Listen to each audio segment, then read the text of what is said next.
ಬಜರಂಗಿ, ನಾನು ನೀನು ಕರೆಕ್ಟ್ ಟೈಮಿಗೆ ವೇದಾಂತ ಕಳಿಸಿರ್ಲಿಲ್ಲ ಅಂದಿದ್ರೆ ನನ್ನ ಕತೆ ಮುಗ್ದೇ ಹೋಗ್ತಿತ್ತಲ್ಲ ಬಜರಂಗಿ. ಅಪ್ಪ, ನೀನಾ? ನಾನು ಯಾರು ಅಂದ್ಕೊಂಡು ಭಯಪಟ್ಬಿಟ್ಟೆ. ಯಾಕೆ? ನೆನೆ ವಿಷಯಕ್ಕ?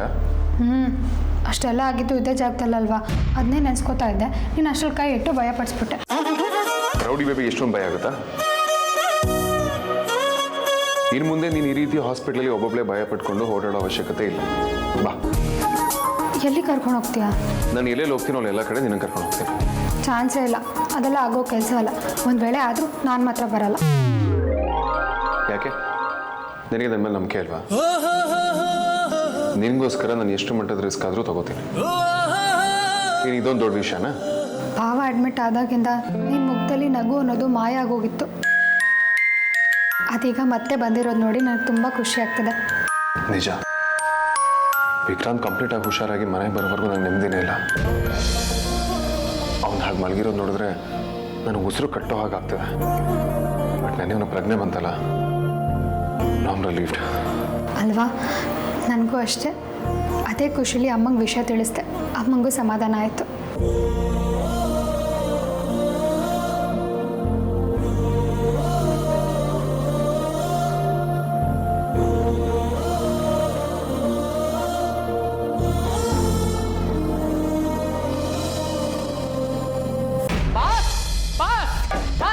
Reporting to duty boss. अब आला होम ड्यूटी बॉस. बॉस ಯಾರ ನೀನು? ಇದೇ ನೀನಿರೋ ಏರಿಯಾ ಅನ್ಕೊಂಡ ಹಿಂಗೆ ಕಿರ್ಚಾಡ್ತಾ ಇದೆಯಾ? ಸಾರಿ, ಅದು ನನ್ನ ಕೆಲಸನ ನಾನೇ ಮಾಡ್ಕೊಳ್ಳೋಣ ಅಂತ ಜೋರಾಗಿ ಕಿರ್ಚ್ಬಿಟ್ಟೆ. ಇನ್ನು ಕಿರ್ಚಲ್ಲ. ದಯವಿಟ್ಟು ನಮ್ಮ ಬಾಸ್ನ ಕರೆದ್ಬಿಡಿ. ನನಗೆ ಕೆಲಸ ಹೇಳ್ತೀಯಾ? ಸುಮ್ಮನಿರಿ ಸರ್, ಟೆನ್ಷನಲ್ಲಿ ಇದ್ದೀನಿ. ಕಾಮಿಡಿ ಮಾಡಿಬಿಡಿ. Boss boss. ಅವ್ನ ಮನೇಲಿಲ್ಲ, ಆಚೆ ಹೋಗಿದ್ದಾನೆ. ಆಚೆನಾ? ಅಂದರೆ ಹಾಸ್ಪಿಟ್ಲಿಂದ ಇನ್ನೂ ಬಂದಿಲ್ಲ ಅಂತ. ಅದೇನು ವಿಷಯ ಅಂತ ನನಗೆ ಹೇಳು.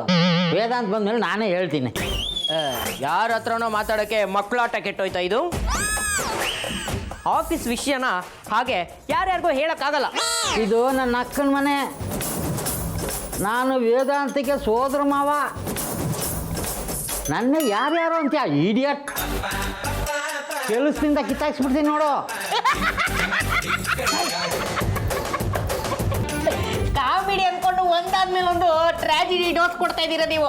ಬಾಸು ಬಿಟ್ಟು ನನ್ನ ಬೇರೆ ಯಾರು ಕೆಲಸದಿಂದ ಕಿತ್ತಾಕಕ್ಕಾಗಲ್ಲ. ಇಷ್ಟೆಲ್ಲ ಬಿಲ್ಡಪ್ ಇದೆಯಾ ನಿನಗೆ? ನಿಯತ್ತಾಗಿ ಕೆಲಸ ಮಾಡಿರೋದಕ್ಕೆ ಸಿಕ್ಕಿರೋ ಪ್ರೊಟೆಕ್ಷನ್ ಅದು. ಬ್ರ್ಯಾಂಡ್ ಕ್ರಿಯೇಟ್ ಮಾಡ್ಕೊಂಡಿದ್ದು. ಸಾಕು ಸಾಕು, ಮ್ಯಾಟ್ರ್ ಏನು ಅಂತ ಹೇಳೋ. ಆಗ್ಲೇ ಹೇಳಿದ್ನಲ್ಲ, ಆಫೀಸ್ ವಿಷಯನ ಹೇಳಕ್ಕಾಗಲ್ಲ ಅಂತ. ಕಂಡಿದ್ದೀನಿ ಹೇಳಯ್ಯ. ಆಫೀಸ್ ವಿಷಯ ಅಂತ ಆಫೀಸ್ ವಿಷಯ ನಾನು ನೋಡದೆ ಇರೋದಾ? ಲೈಫ್ ಮುಟ್ಟೆ ಎಲ್ಲ ಮಾತಾಡಿಸ್ಬೇಡಿ, ನನಗೆ ಇಷ್ಟ ಆಗಲ್ಲ. ಕಂಡಿದ್ದೀನಿ, ಸುಮ್ಮನೆ ಇರಲ್ಲ. ಸೀರಿಯಸ್ ಆಗಿ ಹೇಳ್ತಾ ಇದ್ದೀನಿ, ಮುಟ್ಟೆಲ್ಲ ಮಾತಾಡಿಸ್ಬೇಡಿ. ಇದೆಲ್ಲ ನನಗೆ ಇಷ್ಟ ಆಗಲ್ಲ, ಗೊತ್ತಾಯ್ತು? ಜೀವನೇ ಬಾಯಿಗೆ ಬಂದಾಗ ಆಗೋಯ್ತು. ನೀನೊಬ್ಬ ಇಡಿಯಟ್. ನಿನ್ನ ಬಂದು ಮಾತಾಡ್ಸ್ನಲ್ಲ.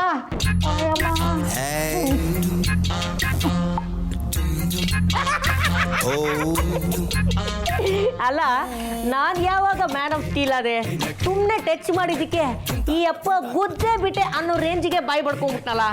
ರಾತ್ರಿ ಬೆಳಗಾಗೋ ಅಷ್ಟರಲ್ಲಿ ಏನೋ ಚಮತ್ಕಾರ ನಡೆದಿರಬೇಕು. ನಾನು ಜಸ್ಟ್ ಟಚ್ ಮಾಡಿದ್ರೆ ಸಾಕು, ಇನ್ನು ಮೇಲೆ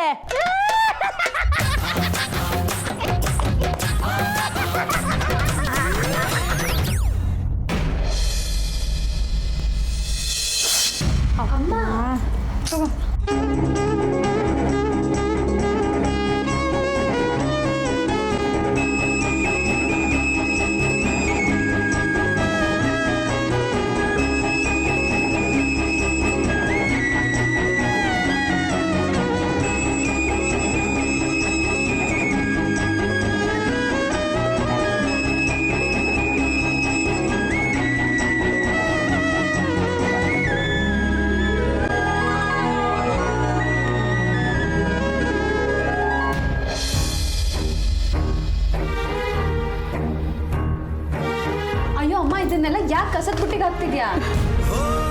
ಇನ್ಯಾರು ತಿಂತಾರೆ ಇದನ್ನೆಲ್ಲ ಬಿಸಾಕೋದು? ಸರಿ, ನೀನು ಯಾವತ್ತೂ ಒಂದು ಚಿಟಿಕೆ ಉಪ್ಪು ಹೆಚ್ಚು ಕಮ್ಮಿ ಹಾಕ್ತಾಳಲ್ಲ. ಅದು ಅಲ್ಲದೆ ನಮ್ಮ ಹೋಟ್ಲ್ ಇಡ್ಲಿ ಇಷ್ಟು ಕಡಿಮೆ ಸಮಯದಲ್ಲಿ ಎಷ್ಟೊಂದು ಫೇಮಸ್ ಆಗಿದೆ. ಜನ ಇಡ್ಲಿ ಅಂದರೆ ಹೀಗಿರಬೇಕು ಅಂತ ಮಾತಾಡ್ಕೋತಾರೆ. ಅಂಥದ್ರಲ್ಲಿ ಹೀಗ್ಯಾಕಾಯ್ತು? ನನ್ನ ಮನಸ್ಸು ಇವತ್ತು ಸರಿಗಿರಲಿಲ್ಲ ರೀ. ನಾನು ಆರ್ತಿ ವಿಕ್ಕಿ ಬಗ್ಗೆನೇ ಯೋಚನೆ ಮಾಡ್ತಿದ್ದೆ. ಪಾಪದ ಹುಡುಗನಿಗೆ ಹೀಗೆಲ್ಲ ಆಗೋಯ್ತು ಅಂತ ನನ್ನ ಮನ್ಸಿಗೆ ತುಂಬ ನೋವಾಗ್ತಿತ್ತು. ಅದೇ ಜ್ಞಾನದಲ್ಲಿ ಗೊತ್ತಿಂದೆ ಬಹುಶಃ ಉಪ್ಪು ಜಾಸ್ತಿ ಆಗ್ಬಿಟ್ಟೆ ಅನಿಸುತ್ತೆ. ನಮ್ಮ ಜೀವನದಲ್ಲಿ ಸಂಜೆ ಆಗ್ತಾ ಇದೆ ಬರೀ, ಆದರೂ ನಾವು ಈ ಸಾಹಸ ಮಾಡ್ತಾ ಇದ್ದೀವಿ.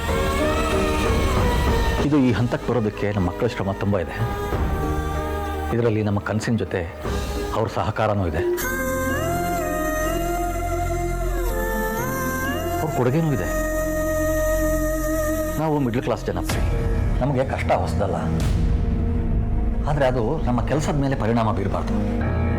ಜನ ಏನನ್ನಾದರೂ ಒಪ್ಕೊಳ್ಳೋದಕ್ಕೆ ತುಂಬ ತಡ ಮಾಡ್ತಾರೆ, ಆದರೆ ತಿರಸ್ಕಾರ ಮಾಡೋದಕ್ಕೆ ಅಷ್ಟು ಟೈಮ್ ತಗೊಳ್ಳೋದಿಲ್ಲ. ನಮ್ಮ ಸಮಾಜದಲ್ಲಿ ಕೆಟ್ಟ ಸುದ್ದಿ ಬೇಗ ಹರಡುತ್ತೆ. ಅಂಥದ್ರಲ್ಲಿ ಇಷ್ಟು ಕಡಿಮೆ ಸಮಯದಲ್ಲಿ ನಮ್ಮ ಹೋಟೆಲ್ ರುಚಿ ಬಗ್ಗೆ, ಇಲ್ಲಿರೋ ವ್ಯವಸ್ಥೆ ಬಗ್ಗೆ ಜನ ಒಳ್ಳೆ ಮಾತಾಡ್ಕೊತಾ ಇದ್ದಾರೆ.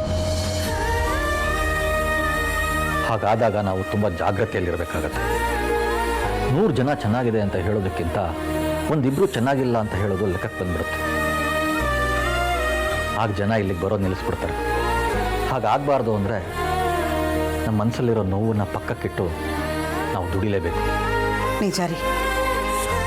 ಬೇರೆಯವರಾಗಿದ್ದರೆ ತುಂಬ ಜೋರಾಗಿ ಬೈದ್ಬಿಟ್ಟಿರೋರು.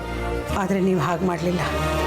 ನಮ್ಮ ಮನೆಗೆ ದುಡಿಮೆನೇ ಪೂಜೆ, ಅದನ್ನು ನಾವು ಶ್ರದ್ಧೆಯಿಂದ ಮಾಡಬೇಕು ರೀ. ಇನ್ಮೇಲಿಂತ ತಪ್ಪಾಗಲ್ಲ. ನಾನು ಹುಷಾರಾಗಿರ್ತೀನಿ. ದೇವ್ರ ದಯದಿಂದ ವಿಕ್ಕಿ ಬೇಗ ಹುಷಾರಾದರೆ ಸಾಕಲ್ಲ. ಆಗ್ತಾರಮ್ಮ, ಹಾಗೆ ಆಗ್ತಾರೆ. ಚಿಂತೆ ಮಾಡಬೇಡ ಪರಿ. ಅಮ್ಮ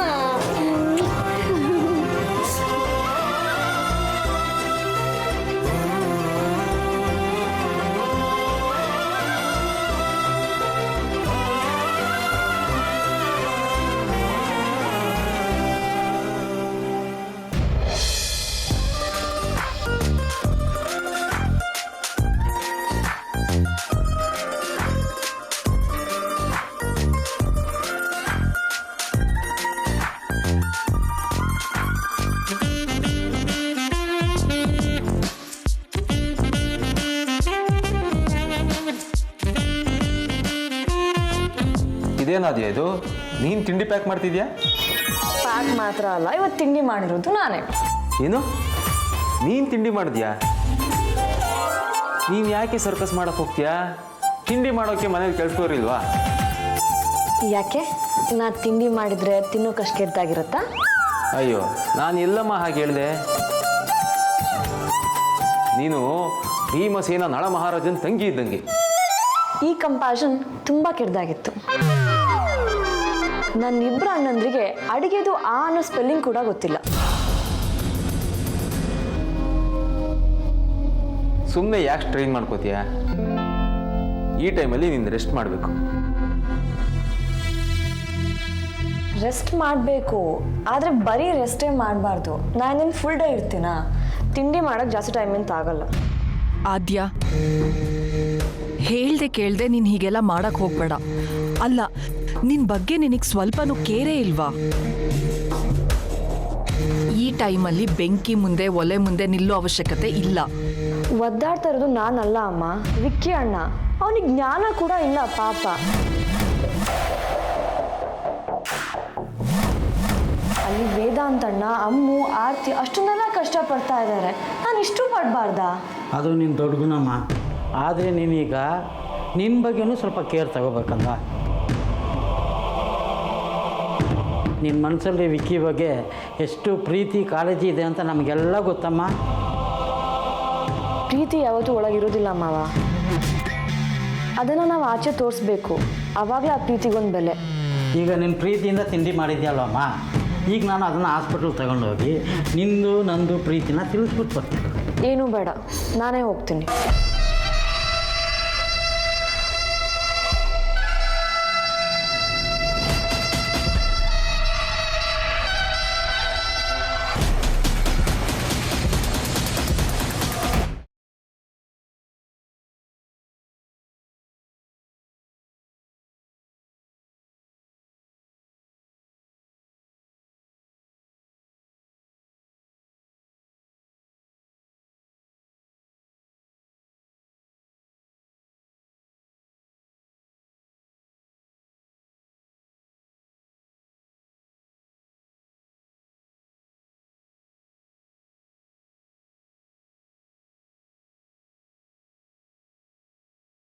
ಆದ್ಯ ನೀನು ಹಾಸ್ಪಿಟಲ್ಗೆ ಹೋಗೋದು ಬೇಡ. ಯಾಕೆ ಹೋಗಬಾರ್ದು? ಆದ್ಯ, ಈ ಪರಿಸ್ಥಿತಿಲಿ ನೀನು ಹಾಸ್ಪಿಟಲ್ಗೆ ಹೋಗೋದು ಬೇಡ, ಮನೇಲೇ ಇರು. ನಿನ್ನೆ ಹೋಗಿದ್ದೆ ಅಲ್ವಾ, ಹಾಗೆ ಇವತ್ತು ಹೋಗಿ ಬರ್ತೀನಿ. ನೋಡು, ಸುಮ್ಮನೆ ಹಠ ಮಾಡಬೇಡ ಆದ್ಯ. ಇವಾಗ ನೀನೇ ಅಲ್ಲಿ ಹೋಗಿ ತಿಂಡಿ ಕೊಡೋ ಅನಿವಾರ್ಯ ಏನೂ ಇಲ್ಲ. ಅದನ್ನೆಲ್ಲ ಮಾಡೋಕ್ಕೆ ತುಂಬ ಜನ ಸರ್ವೆಂಟ್ಸ್ ಇದ್ದಾರೆ. ನೀನು ಸುಮ್ಮನೆ ಸ್ಟ್ರೈನ್ ತಗೊಳ್ಳೋ ಅವಶ್ಯಕತೆ ಇಲ್ಲ. ಸ್ಟ್ರೈನ್ ಆಗತ್ತೆ ಅಂತ ನೀವ್ಯಾಕೆ ಅನ್ಕೊಳ್ತೀರಾ? ನಂಗೇನೂ ಆಗಲ್ಲ. ಅಲ್ಲಿ ವಿಕ್ಕಣ್ಣ ಆರಾಮಾಗಿದ್ದೀನಿ ಅಂತ ಕನ್ಫರ್ಮ್ ಆಗೋವರೆಗೂ ನಂಗೆ ನೆಮ್ಮದಿ ಇಲ್ಲ. ಆದ್ಯ, ಅರ್ಥ ಮಾಡ್ಕೊ, ಅವ್ನಿಗೇನೂ ಆಗಲ್ಲ. ಅವ್ನು ಟ್ರೀಟ್ಮೆಂಟಿಗೆ ರೆಸ್ಪಾಂಡ್ ಮಾಡ್ತಾ ಇದ್ದಾನೆ ಅಂತ ಡಾಕ್ಟರ್ ಹೇಳಿದಾರೆ ತಾನೆ. ಇವತ್ತು ಅವ್ನು ಹುಷಾರಾಗ್ತಾನೆ. ಅಲ್ಲ, ಅವನ್ನ ಕೇರ್ ಮಾಡಕ್ಕೆ ಹೋಗಿ ನೀನು ಪ್ರಾಬ್ಲಮ್ ಮಾಡ್ಕೋಬೇಡ ಆದ್ಯ. ನೋಡಾದ್ಯ, ಇಂಥ ಟೈಮಲ್ಲಿ ನೀನು ಜಾಸ್ತಿ ರಿಸ್ಕ್ ತಗೋಬಾರ್ದು. ಈ ಟೈಮಲ್ಲಿ ಹಾಸ್ಪಿಟಲ್ ಎನ್ವೈರನ್ಮೆಂಟ್ ಎಲ್ಲ ನಿಂಗೆ ಒಳ್ಳೇದಲ್ಲ. ಸುಮ್ಮನೆ ಯಾಕೆ ಸಮಸ್ಯೆನ ಮೈ ಮೇಲೆ ಎಳ್ಕೊತೀಯ ಆದ್ಯ? ಅಮ್ಮ, ಯಾಕೆ ಇಷ್ಟೊಂದು ಕೇರ್ ಮಾಡ್ತಾ ಇದ್ದೀರಾ? ನಾನು ಅಷ್ಟೊಂದು ಸಾಫ್ಟ್ ಅಲ್ಲ. ಆದ್ಯ, ನೀನು ಸ್ಟ್ರಾಂಗೇ, ಆದರೆ ನೀನು ನನ್ನ ಮಗಳು. ಈಗ ಆಲ್ರೆಡಿ ಒಂದ್ಸಲ ಪ್ರಾಬ್ಲಮ್ ಆಗಿದೆ. ಅದು ಮತ್ತೆ ರಿಪೀಟ್ ಆಗೋದು ನನಗಿಷ್ಟ ಇಲ್ಲಮ್ಮ. ಮನ್ಸಲ್ಲಿ ಒಳ್ಳೇದು ಬಯಸಿದ್ರೆ ಡೆಫಿನೆಟ್ಲಿ ಒಳ್ಳೇದಾಗತ್ತಮ್ಮ. ನಾನು ಮಾತ್ರ ನಿನ್ನ ಮಗಳ, ವಿಕ್ಕಣ್ಣ ನಿನ್ನ ಮಗನೇ ತಾನೇ.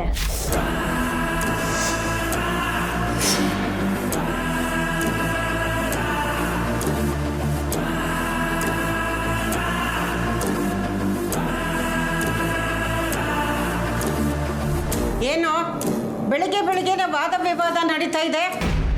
ಏನು ಸಮಸ್ಯೆ ಸುಹಾಸಿನಿ? ಸಮಸ್ಯೆ ಏನೂ ಇಲ್ಲ ಅಜ್ಜಿ. ಇವ್ರಿಗೆಲ್ಲ ನನ್ನ ಮೇಲೆ ಕಾಳಜಿ ಜಾಸ್ತಿ ಆಗೋ ಜೊತೆ ನಾನು ವೀಕ್ ಅನ್ನೋ ಒಂದು ಫೀಲ್ ಕೂಡ ಗಟ್ಟಿಯಾಗಿದೆ. ನಾನು ತಿಂಡಿ ತಗೊಂಡು ಹಾಸ್ಪಿಟಲಿಗೆ ಹೋದ್ರೆ ನನಗೇನೋ ಆಗತ್ತೆ ಅನ್ನೋ ಫೀಲಲ್ಲಿದ್ದಾರೆ ಎಲ್ಲರೂ. ನೀವು ಯಾರು ಏನೇ ಹೇಳಿ, ನಿಮ್ಮೆಲ್ಲರ ಮಾತನ್ನು ನಾನು ಎಲ್ಲ ಟೈಮಲ್ಲೂ ಕೇಳಿದ್ದೀನಿ, ಆದರೆ ಈ ಟೈಮ್ ಮಾತ್ರ ಕೇಳಲ್ಲ. ನಾನು ಹೋಗೇ ಹೋಗ್ತೀನಿ, ವಿಕೆಂಡ್ ನೋಡಲೇಬೇಕು ಅಷ್ಟೇ.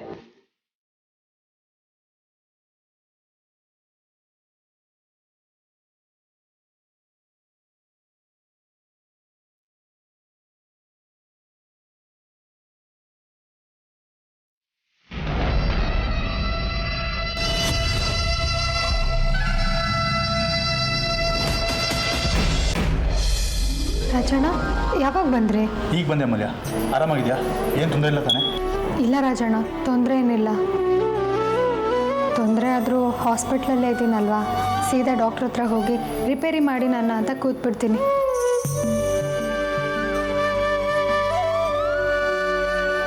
ಹಾಂ ರಾಜಣ್ಣ, ನೆನ್ನೆ ನಡೆದಿದ್ದ ವಿಚಾರ ಮನೇಲಿ ಹೇಳಿಲ್ಲ ಅಲ್ವಾ?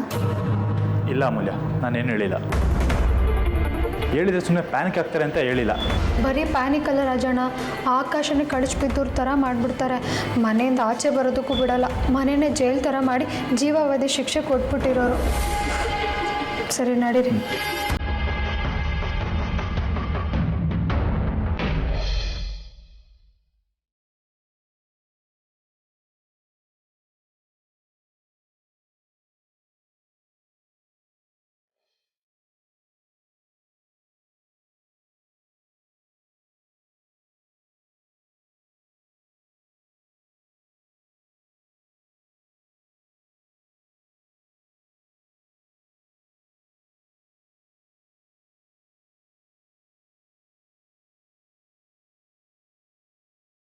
ರಾಜಣ್ಣ, ಇವಾಗ ಹೇಗಿದ್ದೇನೆ? ಡಾಕ್ಟರ್ ರೌಂಡ್ಸಿಗೆ ಬಂದಿದ್ದೀರಾ? ಏನಾದ್ರು ಹೇಳಿದ್ರಾ? ದೇವ್ರ ದಯೆ, ನೈಟು ವಿಕ್ಕಿ ರೆಸ್ಪಾಂಡ್ ಮಾಡಿದ್ರು ಗೊತ್ತಾ? ನಿಜವಾಗ್ಲೂ? ನಾನು ಯಾಕೆ ಸುಳ್ಳು ಹೇಳಿ ರಾಜಣ್ಣ, ನಿಜವಾಗ್ಲೂ ರೆಸ್ಪಾಂಡ್ ಮಾಡಿದ್ರು. ಡಾಕ್ಟ್ರು ಕೂಡ ಬೇಗ ಹುಷಾರಾಗ್ತಾರೆ, ಏನೂ ಸಮಸ್ಯೆ ಇಲ್ಲ ಅಂತ ಹೇಳಿದ್ದಾರೆ. ನನಗೆ ಇವಾಗ ಸಮಾಧಾನ ಆಯಿತು. ನಾನು ಹಾಗೆ ಅಂದ್ಕೊಂಡಿದ್ದೆ, ಅದಕ್ಕೆ ಅವ್ನಿಗೇನೂ ಆಗಲ್ಲ, ಬೇಗ ಹುಷಾರಾಗ್ತೀನಿ ಅಂತ ಮನಸ್ಸು ಗಟ್ಟಿಯಾಗಿ ಅಂದ್ಕೊಂಡಿದ್ದೆ. ಆ ದೇವರು ಒಳ್ಳೆಯವ್ರು ಕೆಟ್ಟದ್ದು ಮಾಡಲ್ಲ ಅಂತಾರೆ, ಅದು ಇವಾಗ ನಿಜ ಆಯಿತು. ನನಗಂತೂ ತುಂಬ ಭಯ ಆಗೋಗಿತ್ತು ರಾಜಣ್ಣ. ಹಾಗಂತ ಈಗಲೂ ಪೂರ್ತಿ ಧೈರ್ಯ ಬಂದಿಲ್ಲ ನನಗೆ. ಯೋಚನೆ ಮಾಡಿಬಿಡಿ ಅದಕ್ಕೆ, ವಿಕ್ಕಿಗೆ ಏನೂ ಆಗಲ್ಲ. ಅವನು ನಮ್ಮೆಲ್ಲರಿಗಿಂತ ಸ್ಮಾರ್ಟ್. ಅವನು ಆಟ ಆಡುವಾಗಲೂ ಒಂದೊಂದ್ಸಲ ಸೋಲೋ ಸಂದರ್ಭಕ್ಕೆ ಹೋಗ್ತಿದ್ದಾಗ ಒಂದು ಚೂರು ರಿಕವರಿ ಆಗೋ ಥರ ಚಾನ್ಸ್ ಸಿಕ್ಕಿದ್ರೆ ಫೀನಿಕ್ಸ್ ಥರ ಬರ್ತಿದ್ದ. ಆಮೇಲೆ ಅವನ ಸೋಲ್ಸೋಕ್ಕೆ ಆಗ್ತಿರ್ಲಿಲ್ಲ. ನನಗೆ ನಂಬಿಕೆ ಇದೆ ಅದಕ್ಕೆ. ಇವನೀಗ ಅದೇ ಥರ ರಿಕವರಿ ಆಗಿ ಬರ್ತಾನೆ.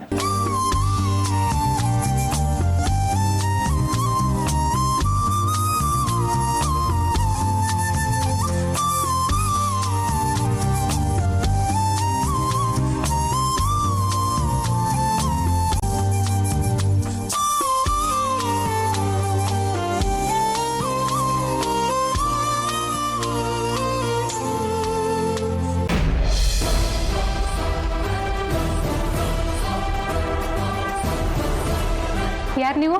ನಿಮ್ಮ ಬಾಸ್ಗೆ ಎಲ್ಲ ವಿಚಾರನೂ ಹೇಳಿದ್ದೀವಿ. ವಿಕ್ಕಿ ಅವ್ರು ಯಾವ ವಾರ್ಡಲ್ಲಿದ್ದಾರೆ? ನಮ್ಮ ಬಾಸ್ ಹತ್ರನ ಯಾವಾಗ ಮಾತಾಡಿದ್ರಿ? ಮಧ್ಯಾಹ್ನ. ನಾವು ಡ್ಯೂಟಿಯಲ್ಲಿ ಆಲ್ರೆಡಿ ರಿಪೋರ್ಟ್ ಆಗಿದ್ದೀವಿ. ಆಲ್ರೆಡಿ ಲೊಕೇಶನಲ್ಲಿದ್ದೀವಿ ಸರ್.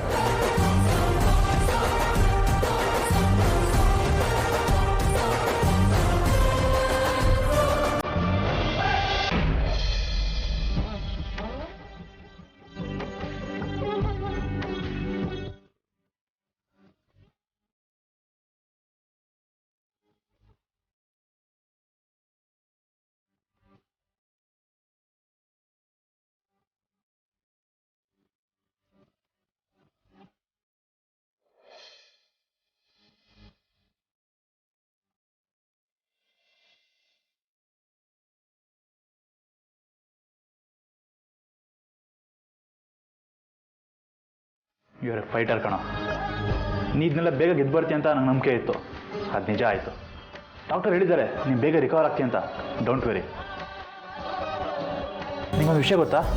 ಅಣ್ಣ ಕೂಡ ನನ್ನ ಜೊತೆ ಮೊದಲಿನ ಥರ ಕೋಪ ಮಾಡ್ಕೋತಿಲ್ಲ. ಅವನಿಗೆ ನನ್ನ ಮೇಲೆ ಮೊದಲಿನ ದ್ವೇಷನೂ ಇಲ್ಲ ಅನಿಸುತ್ತೆ. ಸಾಫ್ಟ್ ಆಗಿದ್ದಾನೆ ಅವನು. ಎಷ್ಟು ಖುಷಿಯಾಗುತ್ತೆ ಗೊತ್ತಾ? ಎಲ್ಲಿ ನೀವೆಲ್ಲ ಶಾಶ್ವತವಾಗಿ ದೂರ ಆಗ್ಬಿಡ್ತೀರಾ ಅಂತ ನಂಗೆ ಟೆನ್ಷನ್ ಆಗಿತ್ತು. ಆದರೆ ಇನ್ನು ಮುಂದೆ ಆ ಭಯ ನನಗಿಲ್ಲ. ಯಾಕೆ ಗೊತ್ತಾ? ಅಣ್ಣ ಒಂದಲ್ಲ ಒಂದಿನ ನಾನು ಒಪ್ಕೊಳ್ತಾನೆ. ಆದರೆ ಆ ಸುವಾಸಿನಿ ಇದು ಕಟ್ಟ ಬರಬಾರ್ದು. ಇದಕ್ಕೆಲ್ಲ ಕಾರಣ ಅವಳೇ. ಅವಳಿಂದ ನನ್ನ ಜೀವನ ಹಾಳಾಗಿತ್ತು. ಅವಳೆಲ್ಲಿ ನಿನಗೆ ಮತ್ತು ಅಣ್ಣನಿಗೆ ತೊಂದರೆ ಕೊಟ್ಟು ನನಗೆ ಭಯ ಇತ್ತು. ಯಾವುದೋ ಓಡಿದ್ದು ನನಗೆ ಪ್ರತಿದಿನ ಟೆನ್ಷನ್ ಆಗ್ತಾಯಿತ್ತು. ಅಣ್ಣ ಅವಳನ್ನ ತುಂಬಾ ನಂಬಿಟ್ಟಿದ್ದಾನೆ. ಮನಸ್ಸಲ್ಲಿ ದೇವತೆ ಪಟ ಕೊಟ್ಟಿದ್ದಾನೆ. ಮನಸ್ಸಲ್ಲಿ ದೇವತೆ ಪಟ ಕೊಟ್ಟಿದ್ದಾನೆ. ಅವಳು ಅದಕ್ಕೆ ಖಂಡಿತ ಯೋಗ್ಯಳಲ್ಲ. 2 ತಲೆ ಹಾವು ಕಣವಳು. ಅಣ್ಣನ ತಲೆಯಲ್ಲಿ ಇಲ್ಲಿ ಸ್ಥಳದೆಲ್ಲ ತುಂಬಿಸಿ ಅವನ ನಂಬಿಸ್ಬಿಟ್ಟಿದ್ದಾಳೆ. ನೀವೆಲ್ಲ ನೋಡ್ತಿರೋದು ಅವಳ ಮುಖ ಅಲ್ಲ, ಅದು ಮುಖವಾಡ. ಈಗಿನ ಮುಖವಾಡದ ಹಿಂದೆ ತುಂಬಾ ಘೋರವಾದ ಮುಖ ಇದೆ. ಅವಳು ಮೋಸ್ಕಾತಿ, ರಾಕ್ಷಸಿ. ಅವಳ ಉದ್ದೇಶ ಏನಂತ ನಮಗೂ ಸರಿಯಾಗಿ ಗೊತ್ತಿಲ್ಲ. ಅವಳು ಅಂದ್ಕೊಂಡಿರೋ ದಿನ ಸಾಧಿಸಿದ್ರೆ ನಿಮಗೆಲ್ಲ ಪ್ರಾಬ್ಲಮ್ ಆಗೋದು ಡೌಟೇ ಇಲ್ಲ. ನೀವೆಲ್ಲ ವಿಶೇಷರ್ಪ ಜೊತೆ ಇದ್ದೀರಾ ವಿಕ್ಕಿ? ಏನಾಗಿತ್ತು ಅಂತ ನಿಮಗೂ ಗೊತ್ತಲ್ಲ ವಿಕ್ಕಿ?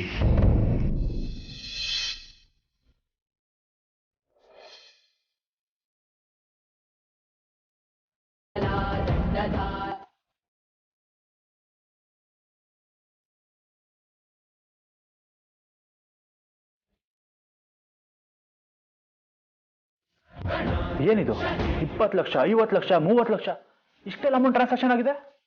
ಅದು ಅಮ್ಮನ ಅಕೌಂಟ್ಗೆ. ಚಾರಿಟಿ ಆದರೆ ಡೈರೆಕ್ಟ್ ಚಾರಿಟಿ ಅಕೌಂಟ್ಗೆ ಹೋಗುತ್ತೆ. ಮತ್ತೆ ಇದ್ಯಾವ ಲೆಕ್ಕ?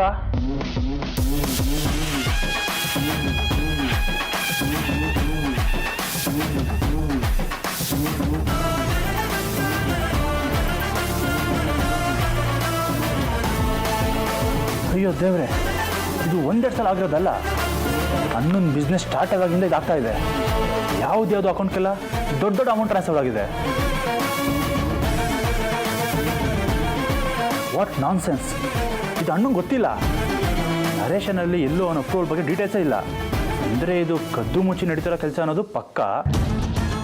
ಅಮ್ಮ ಇಂಥ ಕೆಲಸ ಮಾಡ್ತಾಳೆ ಅಂತ ಅಣ್ಣ ಕನಸಲು ಅಂದ್ಕೊಂಡಿರಲ್ಲ. ಮಗನಿಗೆ ಮೋಸ ಮಾಡೋದ? ನೋ, ಇದು ಮುಂದುವರಿಬಾರ್ದು. ಇದು ಅಣ್ಣಂಗೆ ಹೇಳಲೇಬೇಕು.